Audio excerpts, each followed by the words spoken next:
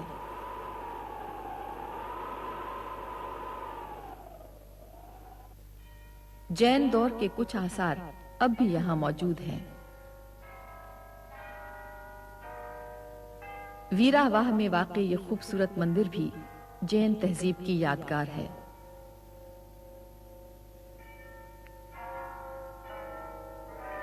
Nagar Parker کا یہ جین مندر بھی اپنے عہد کا قصہ خواں ہے۔ ویرا واہ سے کوئی 14 میل پرے گوری کا مندر ہے۔ یہ بھی جین مت کی عبادت گاہ ہے۔ یہ 1376 عیسوی کی تعمیر کہی جاتی ہے۔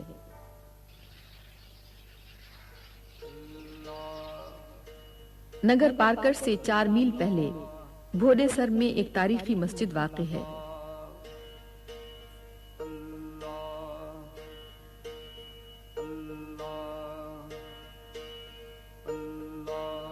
اسے گجرات کے سلطان محمود بیگڑا بن مظفر شاہ کی سندھ آمد کے وقت یادگار کے طور پر تعمیر کیا گیا تھا۔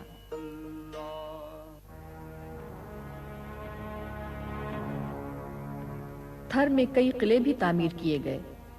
یہ صحرا اور شاداب علاقوں کے سنگم پر واقع ہیں۔ 9 کوٹ کا قلعہ 1814 عیسوی میں ٹالپور حکمران میر مراد علی خان نے تعمیر کرایا تھا۔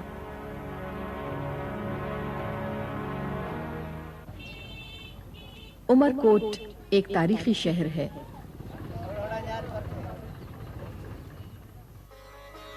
یہاں 1542 عیسوی میں مغل اعظم جلال الدین محمد اکبر نے آنکھیں کھولی۔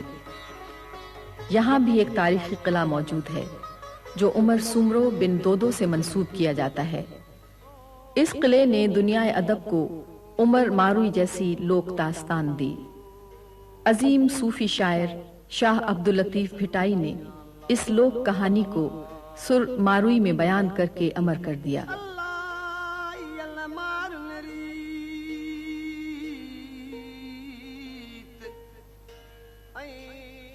شاہ لطیف نے ماروئی کی بستی بھالوا کو ملیر کے نام سے پکارا ہے۔ ملیر یعنی سرسبز و شاداب علاقہ۔ عمر سومرو تک جب ماروئی کے حسن و جمال کے چرچے پہنچے تو اس کے دل میں بھی ماروئی کو حاصل کرنے کی خواہش جاگ اٹھی۔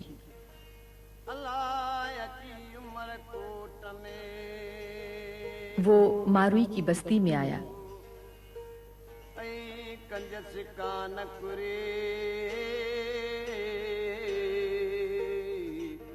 اس وقت ماروئی پن گھٹ پر پانی بھر رہی تھی۔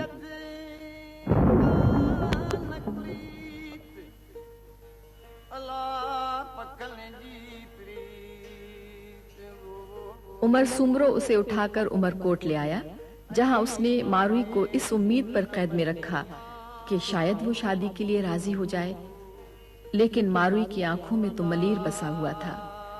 مٹی کی خوشبو کے آگے قلعے کی شاہانہ زندگی کچھ بھی نہ تھی۔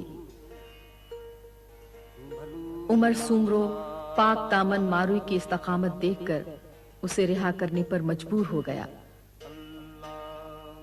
آج بھی سندھ کے لوک فنکار ماروئی کے درد کے ترجمان ہیں۔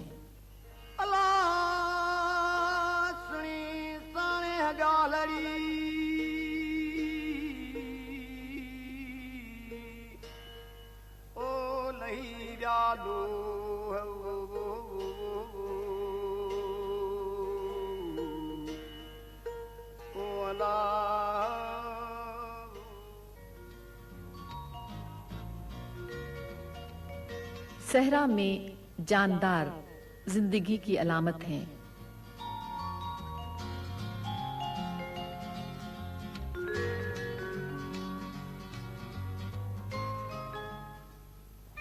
مور ہر جا اپنی رعنائیاں بکھیرتا نظر آتا ہے۔